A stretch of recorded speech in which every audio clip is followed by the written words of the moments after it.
Minimum oil content circuit breakers ની જરૂરિયાત સમજો. તો સેલ્ફ બ્લાસ્ટ અથવા તો ફોર્સ બ્લાસ્ટ જે આપણે સર્કિટ બ્રેકર જોયા એ બધાને બલ્ક ઓઇલ કન્ટેન્ટ પ્રકારના સર્કિટ બ્રેકર કહેવામાં આવે છે. કારણ કે આમાં જે ઓઇલ વપરાય છે એ ઘણી ક્વોન્ટિટીમાં હોય છે, એટલે કે એનું વોલ્યુમ ખૂબ જ વધારે છે, એટલે કે વધારે જગ્યા રોકે છે અને ઓઇલની જે ક્વોન્ટિટી છે એ જથ્થો ખૂબ જ વધારે છે. અને વોલ્ટેજ લેવલ જેમ જેમ વધતું જાય છે તેમ તેમ જરૂરી આ ઓઇલનું પ્રમાણ પણ વધતું જાય છે.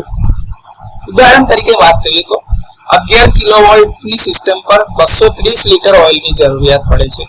અને એ જ વસ્તુ જ્યારે 66 કેવી પર તમે આવા સર્કિટ બ્રેકરની વાત કરતા હોય ત્યારે 1800 લીટર જેટલું ઓઇલ જોઈએ છે. અને એ જ 220 કેવી ના વોલ્ટેજ ઉપર લગભગ 36370 લીટર ઓઇલની જરૂરિયાત ઉત્પન્ન થાય છે. તો આમ જ્યારે વોલ્ટેજ લેવલ 6 ગણું એટલે કે 66 કેવી બાય 11 ને ગણતરી કરીએ તો 6 ગણું વોલ્ટેજ લેવલ વધે છે, ત્યારે ઓઇલની જરૂરિયાત 1800 લીટર બાય 230 કરો તો 7.8 ગણી થાય છે. પરંતુ જ્યારે વોલ્ટેજ લેવલ 20 ગણું એટલે કે 220 બાય 11 એટલે 20 ગણું થાય છે, ત્યારે ઓઇલ જરૂરિયાત જે છે એ લગભગ 158 ગણી થાય છે. તો ઉચ્ચ વોલ્ટેજ સર્કિટ બ્રેકર્સ માટે મોટી માત્રામાં ઓઇલની જરૂરિયાત પડે છે. તેથી સર્કિટ બ્રેકરનું કદ પણ મોટું થાય છે અને ઓઇલના લીધે એનો ખર્ચ પણ વધતો જાય છે. એના લીધે આગ લાગવાની શક્યતા પણ વધે છે અને મેન્ટેનન્સ ખર્ચમાં પણ વધારો થાય છે. હવે આગને ઓલવવા માટે એટલે કે ક્વેન્ચ કરવા માટે ફક્ત 10% ઓઇલની જરૂરિયાત પડે છે, જ્યારે બાકીનું ઓઇલ ઇન્સ્યુલેશન માટે જરૂરી છે. જો ઇન્સ્યુલેશનની ગોઠવણી અથવા તો એરેન્જમેન્ટ કોઈ બીજી રીતે આપણે કરી શકતા હોઈએ તો ઓઇલના બદલે ધારો કે તમે સોલિડ ઘન ઇન્સ્યુલેશન જેમ કે તમે પોર્સેલિન વાપરો, બેકેલાઇટ વાપરો કાં તો ઇપોક્સી રેઝિનનો ઉપયોગ કરીએ તો આ સર્કિટ બ્રેકરનું કદ ખૂબ જ નાનું કરી શકાય છે અને ઓઇલનું પ્રમાણ પણ ઘણું ઘટાડી શકાય છે. બલ્ક ઓઇલ સર્કિટ બ્રેકર કરતા એમાં જો મોડિફિકેશન એટલે કે સુધારો ગણીએ તો એ રીતે મિનિમમ ઓઇલ કન્ટેન્ટ સર્કિટ બ્રેકરની જરૂર છે, જે ઇન્સ્યુલેશન અને આર્ક ઓલવવા બંને માટે મોટી માત્રામાં ઓઇલનો ઉપયોગ કરતા હતા. એના કારણે ઓઇલના બગાડને કારણે આગ લાગવી, વિસ્ફોટ થવો અને વારંવારના મેન્ટેનન્સનું જોખમ રહેલું છે. તેનાથી વિપરીત જો આપણે minimum oil content circuit breaker વાપરીએ તો એમાં ખૂબ જ ઓછા ઓઇલની જરૂરિયાત રહે છે અને ફક્ત આર્ક ચેમ્બર સુધી જ ઓઇલ મર્યાદિત હોય છે, જ્યારે બાકીનું જે ઇન્સ્યુલેશન આપવાનું છે સોલિડ ઇન્સ્યુલેશન એના માટે જવાબદારી સંભાળે છે. આના પરિણામે ઓઇલના ઓછા રિપ્લેસમેન્ટ, આગનું જોખમ ઓછું થઈ જવું અને ઇન્સ્ટોલેશન અને મેન્ટેનન્સ સાથે સુરક્ષિત તમે એને વાપરી શકો. એના સાથે એકદમ કોમ્પેક્ટ ડિઝાઇન એટલે કે જગ્યા ઓછી રોકે છે અને ઇકોનોમિકલ એટલે કે તમને ઓઇલનો જે ખર્ચ છે એની સાપેક્ષે પરવડે એટલી કિંમતમાં તમને સર્કિટ બ્રેકર મળી રહે છે. તેથી minimum oil content circuit breakers મોટા અને ઉચ્ચ મેન્ટેનન્સ વાળા બલ્ક ઓઇલ કન્ટેન્ટ સર્કિટ બ્રેકર્સની તુલનામાં વધારે કાર્યક્ષમ અને વધારે વિશ્વસનીયતા પ્રદાન કરે છે. અને એટલા માટે જ અત્યારના સમયમાં જ્યાં આગળ જગ્યા ઓછી રોકે એવા બ્રેકર, ફાસ્ટ એક્ટિંગ બ્રેકરની જરૂરિયાત છે, ત્યાં બલ્ક ઓઇલ સર્કિટ બ્રેકરની તુલનામાં મિનિમમ ઓઇલ કન્ટેન્ટ સર્કિટ બ્રેકરની જરૂરિયાત રહેલી છે. મિનિમમ ઓઇલ કન્ટેન્ટ સર્કિટ બ્રેકરની રચના આકૃતિ સાથે સમજાવો. તો અહીંયા તમે જો જોઈ શકતા હોય તો આ તમારું minimum oil content circuit breaker છે. આ બ્રેકર એ 3 અલગ અલગ ભાગ જે છે એ રીતે બનાવેલું છે. આ ઉપર તમારી પાસે એક ટોપ ચેમ્બર છે, નીચે તમારી પાસે અહીંયા આગળ જે છે આ તમારું સર્કિટ ઇન્ટરપ્ટિંગ ચેમ્બર છે, જે અથવા તો જ્યાં આગળ ઇન્ટરપ્શન થશે તે ઇન્ટરપ્શન ચેમ્બર બી કહી શકાય. અને આ નીચે તમારું સપોર્ટિંગ ચેમ્બર છે. આ તમારું ફિક્સ કોન્ટેક્ટ છે, આ તમારો મૂવિંગ કોન્ટેક્ટ છે. મૂવિંગ કોન્ટેક્ટ જે છે તમારો ઓપરેટિંગ મિકેનિઝમ સાથે, આ ઓપરેટિંગ રોડ સાથે લાગેલો છે. અને આ જે તમને દેખાય છે એ તમારું પોર્સેલિન ટાઈપનું ઇન્સ્યુલેટર છે. તમે અહીંયા જોઈ શકતા હોય તો આ આર્ક ચેમ્બર જે છે એ અને સપોર્ટિંગ ચેમ્બર બંને વચ્ચે એક સ્પ્લિટર મૂકેલું છે કે જેને લીધે અહીંયા આગળનું ઓઇલ એ બીજા બાજુના ઓઇલ તરફ જઈ શકે નહીં. આ ઓઇલ જે છે સર્કિટ ઇન્ટરપ્ટિંગ ચેમ્બર એને કાઢવા માટે અહીંયા ડ્રેન કોક છે અને સપોર્ટિંગ ચેમ્બરમાંથી ઓઇલ કાઢવા માટેનો ડ્રેન કોક અહીંયા આપણી પાસે અવેલેબલ છે. હવે આની રચના વિશેષ રીતે સમજીએ તો કે ટોચનું જે ચેમ્બર છે એમાં એક નાનકડું ચેમ્બર છે જેને ટોપ ચેમ્બર આપણે કહીએ છીએ અને તે સર્કિટ બ્રેકિંગ ચેમ્બરની ઉપર આપેલું હોય છે.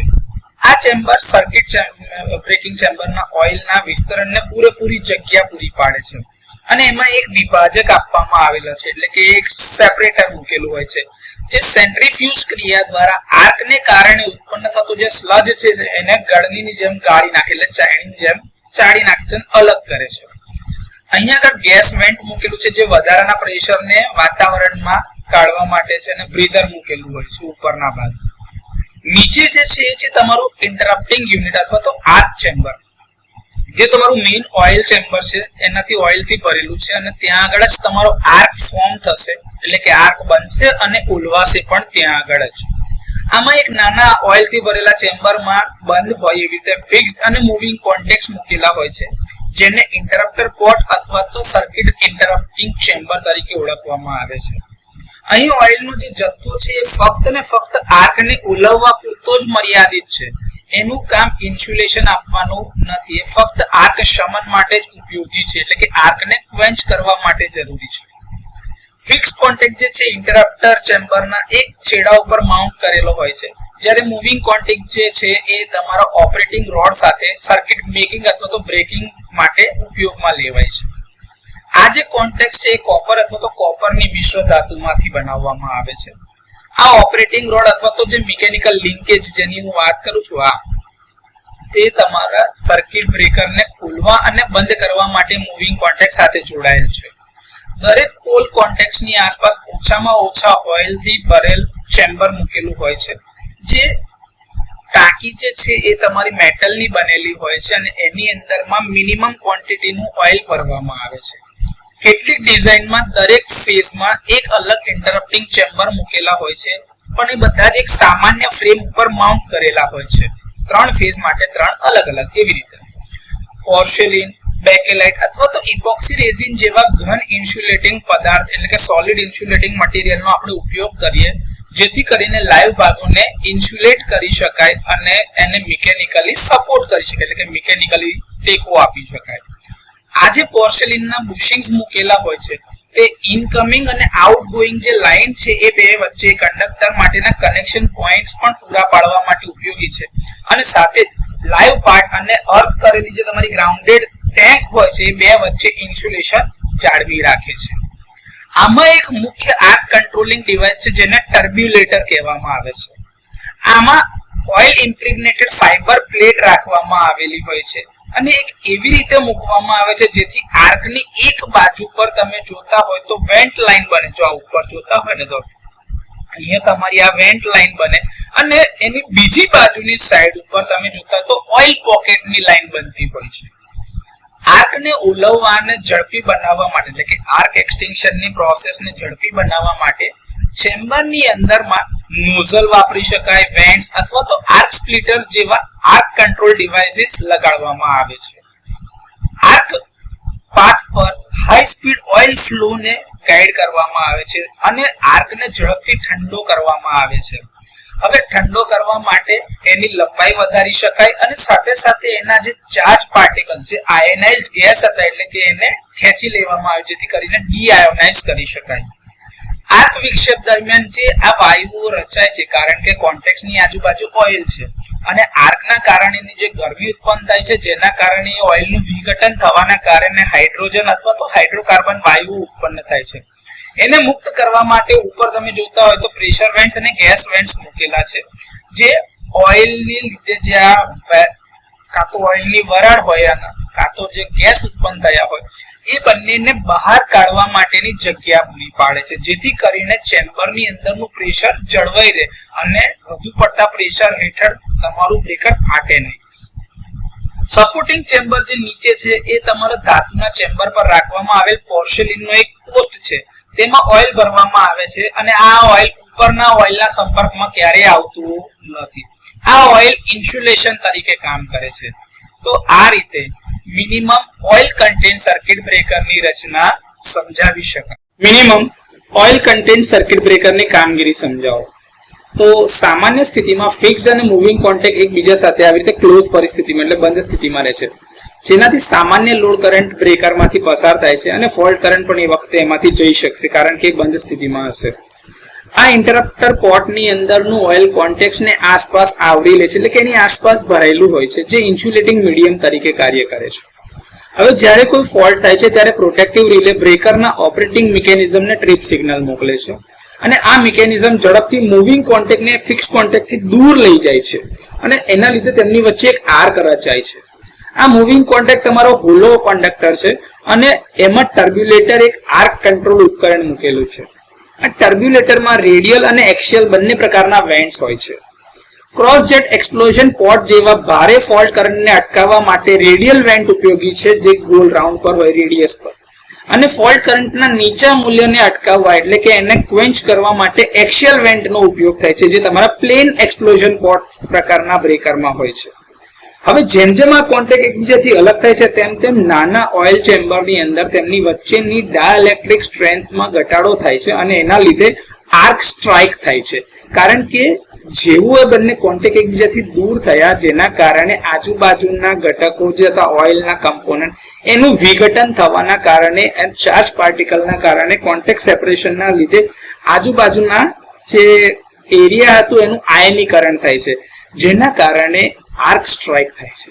હવે આ આર્કના ઊંચા તાપમાનના કારણે આજુબાજુના ઓઇલનું વિઘટન થાય છે જેના કારણે વાયુ મુખ્યત્વે હાઇડ્રોજન અને હાઇડ્રોકાર્બન ગેસ ઉત્પન્ન થાય છે. આ આર્ક ચેમ્બરની અંદર ગેસનું દબાણ અને ઓઇલનું સર્ક્યુલેશન ઝડપથી વધવા લાગે છે. આ ઉચ્ચ ગતિવાળા ગેસ બબલ્સ અને ઓઇલનો પ્રવાહ ખાસ રચાયેલ નોઝલ અને વેન્ટ દ્વારા આર્ક ઉપર લઈ જવામાં આવે છે અને આ આયનાઇઝ કણોને આપણે દૂર કરીએ છીએ જેથી કરીને આર્ક ઠંડો પડે, આર્કનો પાથ લંબાય અને આર્ક ઝડપથી ઠંડો પડે.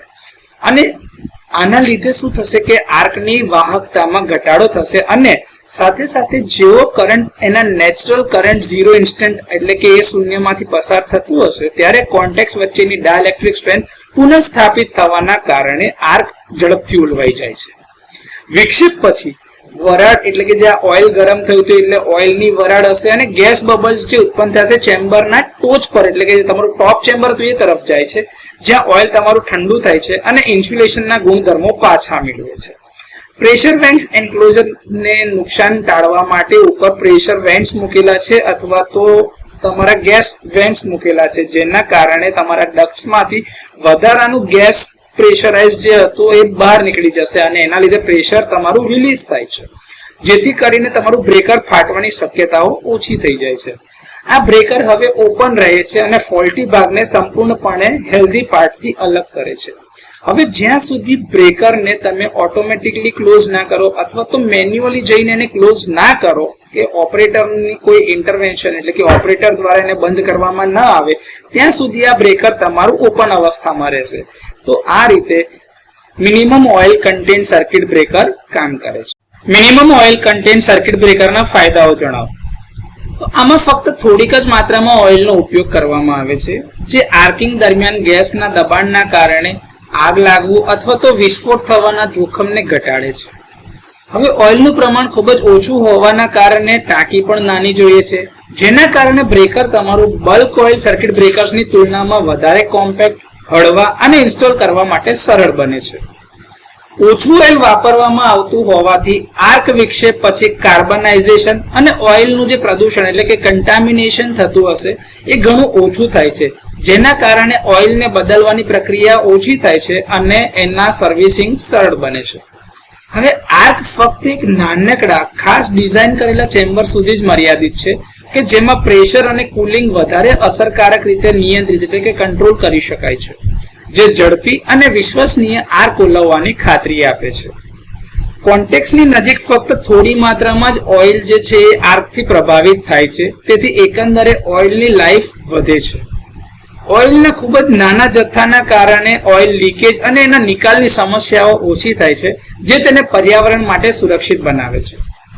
મીડિયમથી હાઈ વોલ્ટેજ સિસ્ટમ માટે અસરકારક અને વિશ્વસનીય છે જ્યાં સલામતી અને કોમ્પેક્ટનેસ મહત્વપૂર્ણ છે તેવી જગ્યાઓ પર આ પ્રકારના બ્રેકરને ઇન્સ્ટોલ કરી શકાય છે. તો મિનિમમ ઓઇલ કન્ટેન્ટ સર્કિટ બ્રેકરના આ થોડા ઘણા ફાયદાઓ.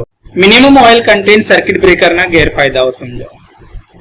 તો કે આર્ક કંટ્રોલ ડિવાઇસ અને કોમ્પેક્ટ ઇન્સ્યુલેશન વ્યવસ્થાના કારણે ઇન્ટરપ્ટર યુનિટ તમારું બલ્ક ઓઇલ સર્કિટ બ્રેકર કરતા યાંત્રિક રીતે વધુ જટિલ બને છે. હવે સોલિડ ઇન્સ્યુલેશન સામગ્રી એટલે કે ઘન ઇન્સ્યુલેશન મટીરિયલ જેમ કે પોર્સેલિન, એપોક્સી અથવા તો બેકેલાઇટનો ઉપયોગ કરવામાં આવે છે અને ખાસ આર્ક કંટ્રોલ ચેમ્બરનો ઉપયોગ કરવાના કારણે ઉત્પાદન ખર્ચમાં વધારો થાય છે. ઓઇલનું પ્રમાણ ઓછું હોવાથી ગરમીનું વિસર્જન એટલે કે જે હીટ રિલીફ થવી જોઈએ તમારું એ મર્યાદિત છે. જે મેન્ટેનન્સની જરૂર પડે તે પહેલા જે ઓપરેશન થઈ શકતા હોય એની સંખ્યાને મર્યાદિત કરી શકે છે. આમાં આર્ક એક મર્યાદિત ચેમ્બરમાં થાય છે, તેથી વિઘટિત થયેલ ઓઇલની વરાળ અને કાર્બનના જે કણો ઉત્પન્ન થાય છે એ ઝડપથી ઓઇલને પ્રદૂષિત કરે છે, જે એની ડાયલેક્ટ્રિક સ્ટ્રેન્થને અસર કરે છે, જેના કારણે એના ઓપરેશન પર અસર થાય છે.